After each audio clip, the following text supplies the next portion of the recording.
Okay, if you're anything like me when you're fishing, you're kind of stubborn and you may not want to change your fly. You might have cold hands, you might have gloves on, and you might just not be very proficient at tying knots like I was for a long time.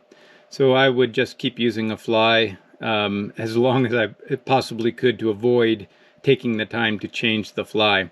So now I have a way that I do it that is very quick and very efficient for me and very consistent with a standard clinch knot. So I'm going to demonstrate that in hopes for those that might be newer to the sport to help you be able to change flies and not be, not dread it.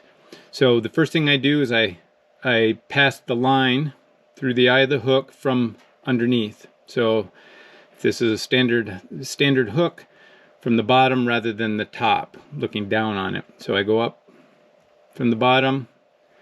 Now what I do is I hold a little piece of that tippet between my finger and thumb, and I make sure I have enough slack, and I grip the rest of that line so it doesn't really go anywhere.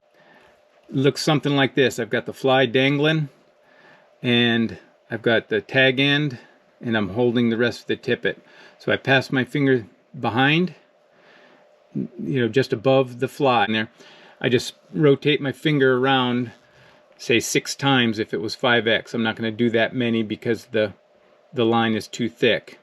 So I'll demonstrate that again. So you've got the fly dangling, hopefully.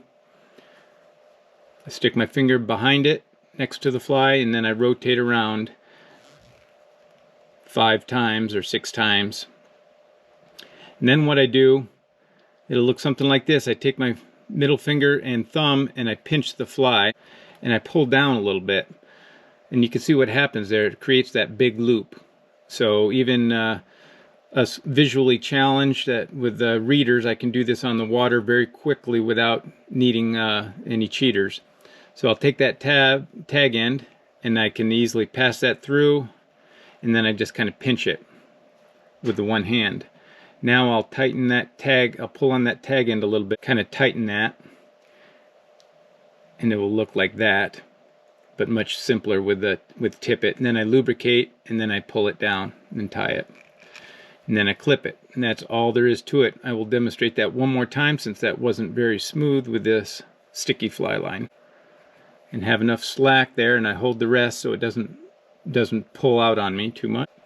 Index finger of my left hand, put it next to that fly, and then just rotate.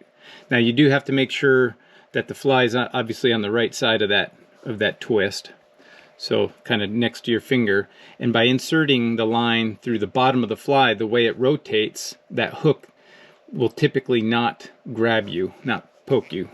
So that's why I stress the passing it from the bottom rather than the top. The hook point will be pointing away from your finger. 1, 2, and so again, like 6 times for 5X.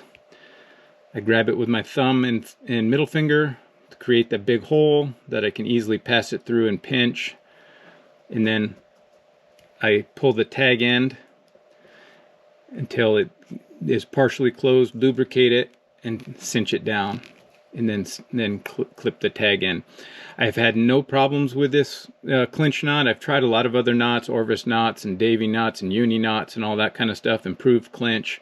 I just find that it's very fast for me to do with this method. It takes me probably 5-6 seconds maybe from the time I get it threaded through the fly. That's the hardest part. And then it's 1, 2, 3, 4, 5, 6. I grab it, poke it through, pull it, lubricate, cinch, and that is it. It takes no time at all, and now I'm not afraid to tie on new flies all the time. So hope that helps. We'll talk to you later.